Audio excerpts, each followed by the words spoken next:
as scheduler, office manager, and project manager for the governor of Tennessee. And I will just add that at one point she was the highest paid civil employee in Tennessee. She liked to tell us that fact. After retiring from state service, Mary split her time between Murfreesboro and Westcliffe. Like many retirees, she found Westcliffe while on vacation in her beloved West.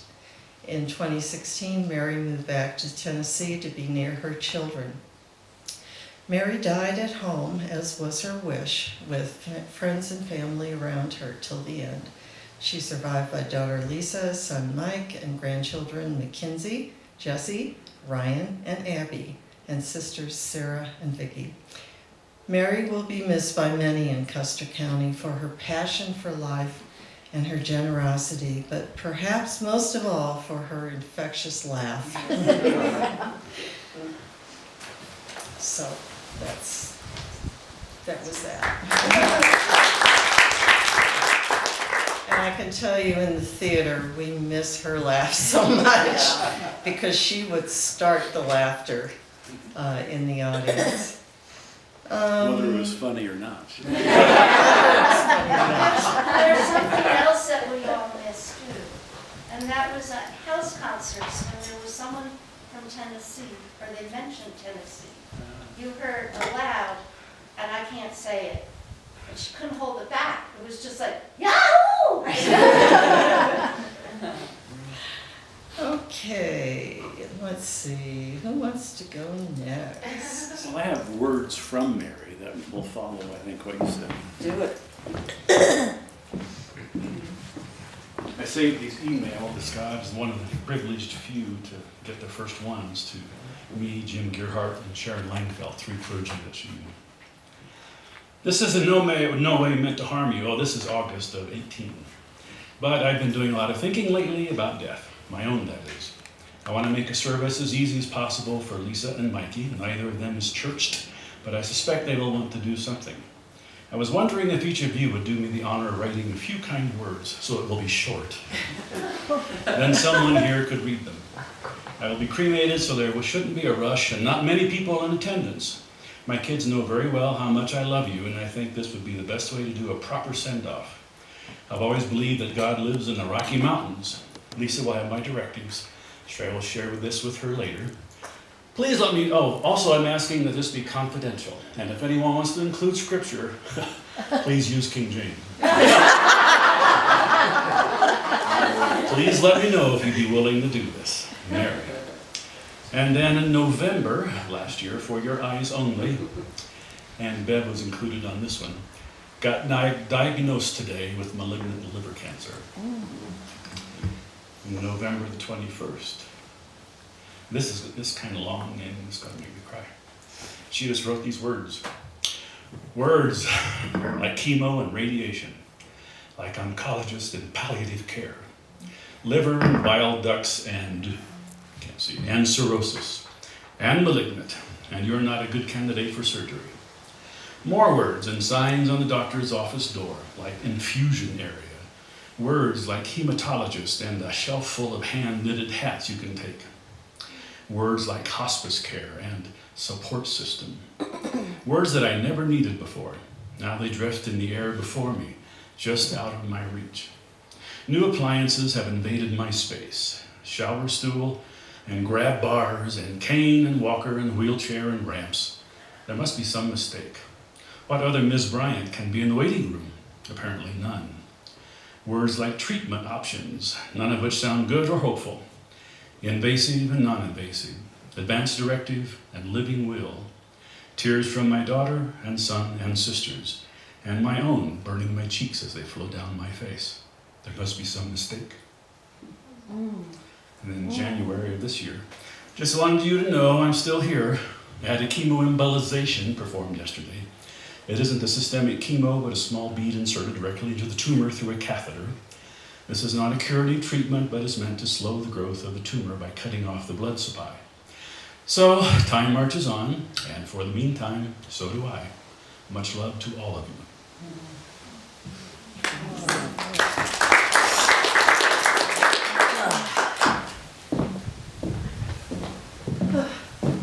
think we need some music. Bob, how about you? Okay. I can do that.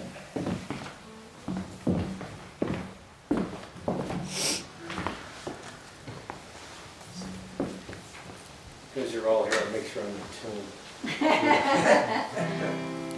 Ethan, that's not. So, we met Mary before we ever moved to Westcliffe. We got introduced to Mary by the Breeboks, Steve and Carol, who introduced us, and it wasn't long before Mary found out that since I was a young man, I'd been in old guys rock bands. And at the time, she was seeing a guy in Levita who played the bass. And then we all kind of got together and we started making some music. And I knew even before, again, we moved to Westcliffe, that Mary had clout in this town, because she came and said, I told him you're playing at the 125th birthday of Westcliffe in front of Pope Mahomes. So we did come and we played out in the street playing old guys rock and roll. But when Mary looked at my song list once, she said, oh, I really like that song. I want you to play this song. And she had no trouble singing on the chorus, just like she was in the shower. So just like you're in the shower, I want you to sing on this chorus. They say there was a secret chord that David played and it pleased the Lord, but you don't really care for music, do you? But it goes like this: the fourth, the fifth, the minor fall, and the major lift, the baffled king composing hallelujah, hallelujah.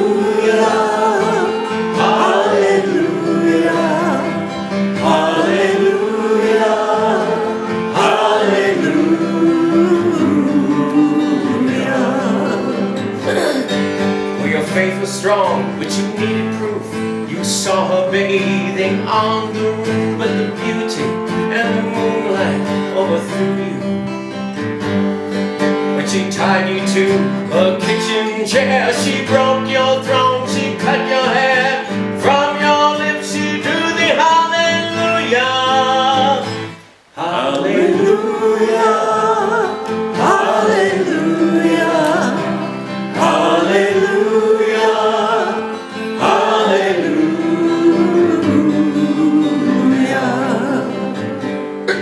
Now maybe there's a God above, but all I ever learned from love is how to shoot somebody who outdrew you. But it's not a cry you hear at night, it's not someone who's seen the light. It's a cold Lord and a broken hallelujah, hallelujah, hallelujah, hallelujah, hallelujah.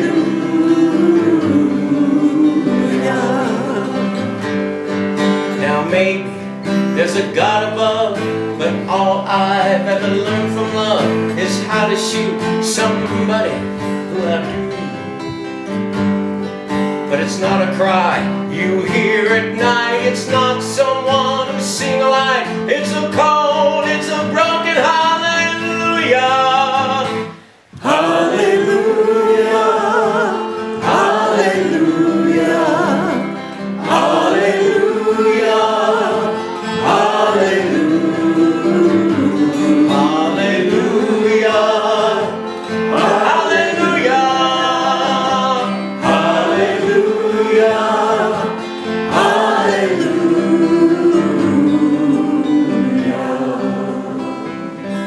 There's about 40 more verses.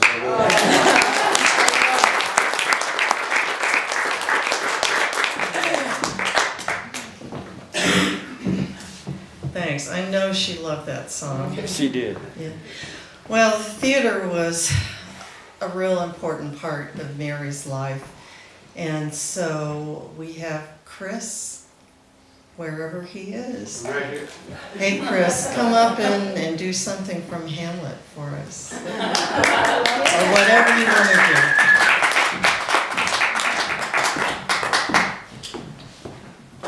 Not that you need the Or whatever microphone. you want to do. Yeah.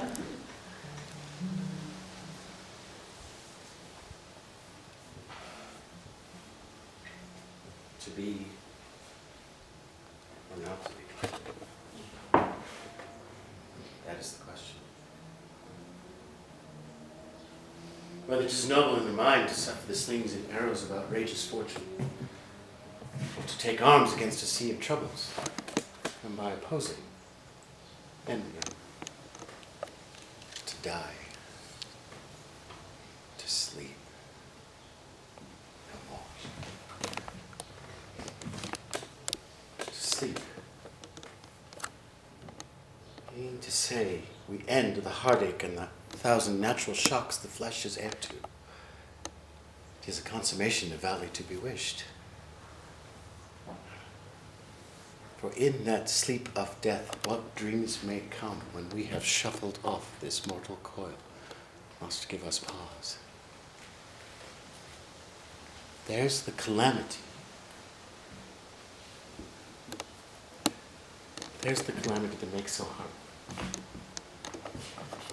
For who would bear the whips and scorns of time when he himself might his quietest make with a bare bulk?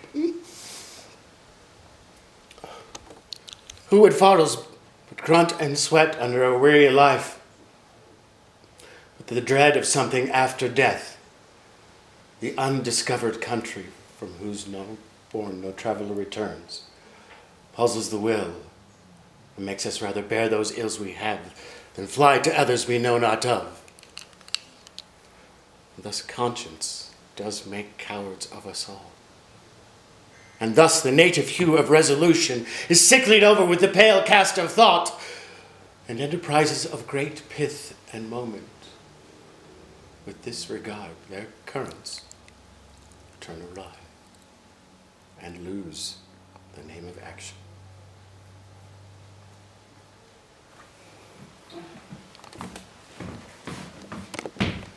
Soft you now, the fair Ophelia.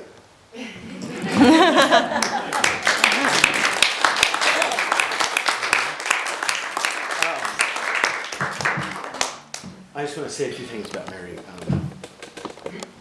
And I didn't lose it like that in the show. So, I first met Mary 2008, 2009, when she showed up at the audition for I Hate Hamlet.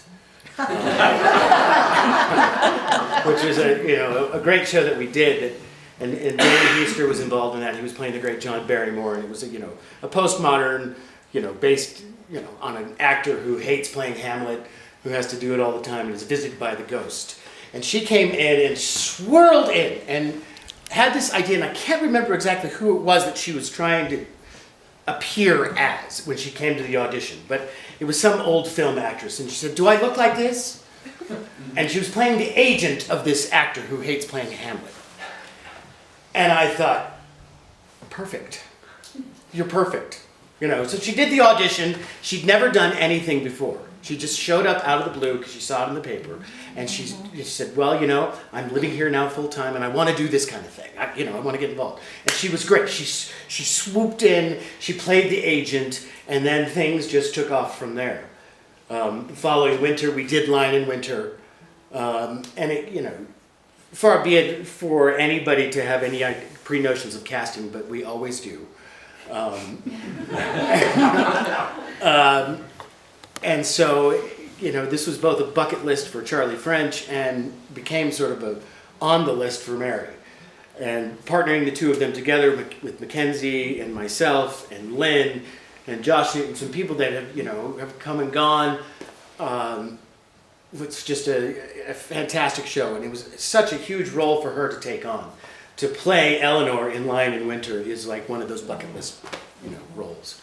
And she took it on, and she fought me at every step of the way, and as you would expect. About the accent. And the damn accent. No matter what we cast her in, it was going to be Tennessee or nothing. So, as much as she wanted to be Katharine Hepburn, honey, you missed out on that. So we let her do Old English in a Tennessee accent, and it worked fine. Because when she got really mad, there was no way to control it anyway. So let's just live with it that way. But of course, when she did Henry IV, she was one of the witches in the Scottish play. She was always, even if she wasn't acting. And in fact, many of you maybe had not seen Death Trap, which was a small little show that Dan and Mary and I did. But it was a pleasure. She loved acting with Dan. She had a crush on him from the get-go. I mean, even 10 years ago when he was a little slimmer, all the way up until she left in 2016. She always loved to be around Dan. And she thought it glamorous, I think, a bit, to be in theater. And she loved that glamour. You should never be ashamed of how she loved to have that attention. Because it was a part of her personality. She thrived on it. It made her, it fed her. And, so, in all these years, in the countless poker games at her house, there's a group here that knows that it was a poker thing for Mary. And it didn't matter, let's just do it. It's a Sunday night thing. Let's go play poker and drink too much and laugh too much. She loved to play poker. She did love. She was good. She was good. And she always stole your chips. She did.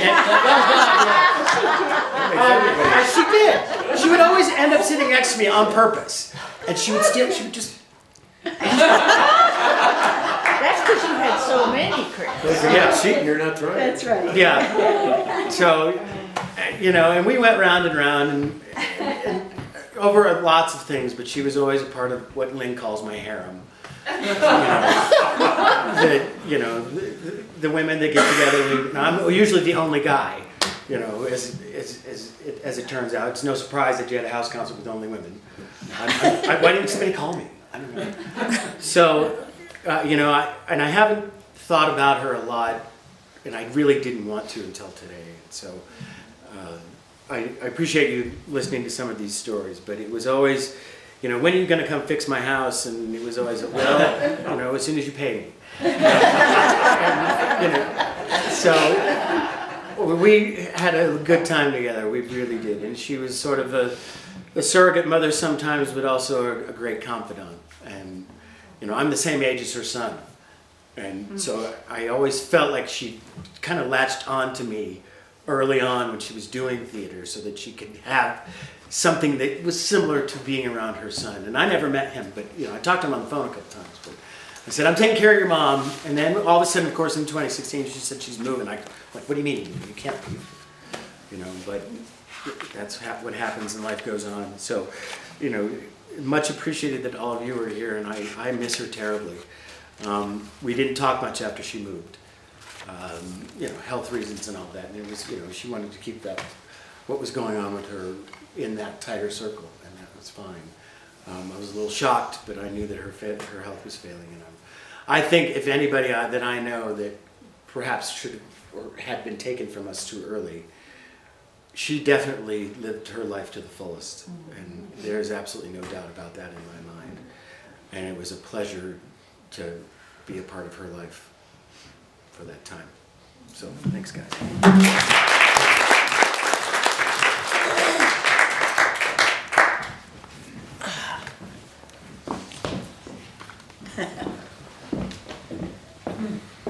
Can't forget those stupid glasses.